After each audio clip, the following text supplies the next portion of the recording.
Do you wish you had better control over your temper? Do the people around you, your spouse, your friends, your boyfriend or girlfriend, your children, wish you had better control over your temper? Unfair or excessive anger is a major cause of marital strife, of tensions between parents and children, and of tensions in workplaces. Sometimes anger is responsible for more than just tension. Road rage, for example, is implicated in hundreds of deaths and thousands of accidents each year. Of course, anger is not always wrong. Sometimes it's absolutely necessary. There is evil in the world and sometimes in our own lives. If that didn't make us angry, neither nations nor individuals would ever oppose it. Think about it for a moment. Would you want to live in a world where no one except victims felt anger toward terrorists, rapists, and murderers? But that's not the sort of anger I am talking about now. I'm talking about day-to-day anger and the role an angry disposition plays in poisoning our daily lives and the lives of those around us. People with quick tempers sometimes say that they can't control their anger, but that's not true. People can't always control how they feel, but they can almost always control how they act. Let me offer an example. Imagine you're walking down the street when suddenly you're confronted by a person with a weapon demanding your money. No. Clearly, you're furious. But do you shout at the person? Do you curse him? Very unlikely. You speak in as calm a voice as you can, probably even in a respectful manner, if you speak at all.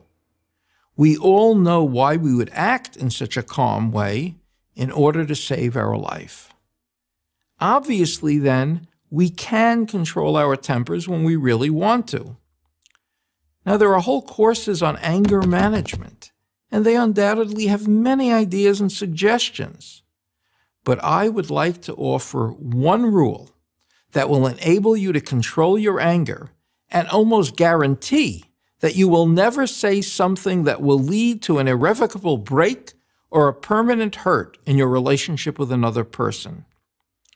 No matter how angry you get, restrict the expression of your anger to the incident that provoked it.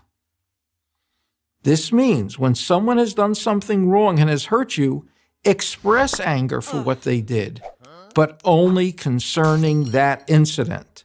Don't use words like always or never. You're always inconsiderate. You never think before you act. What's the other person supposed to say? You're right. I am always inconsiderate.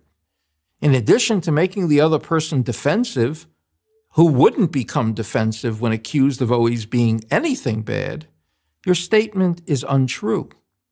No one is always inconsiderate. No one never thinks before he or she acts. That someone has done something wrong to you doesn't give you the right to lie to or about them. Also, expressing thoughts like this is destructive in another way.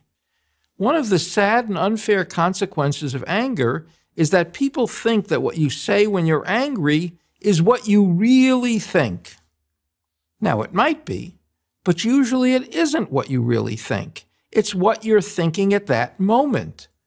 Who hasn't had some really angry and unfair thoughts about their spouse, their child, or about a good friend? No one. But most of the time, we make sure not to express these angry thoughts, because the moment we express them, it becomes hard, if not impossible, for the other person to ever forget what you've said. A medieval philosopher offered wise guidance. I can take back words I didn't say, but I can't take back words I did say. How hard is it to practice this rule? For some, it might be pretty hard. For others, less so. But everyone can do it. You have to stay focused, and you have to exercise self-control. If you have issues with your temper, this might well be a life-transforming suggestion. So let me repeat it one final time. No matter how angry you get, restrict the expression of your anger to the incident that provoked it. I'm Joseph Telushkin for Prager University. To subscribe to our YouTube channel, click here. To help keep our videos free, donate here.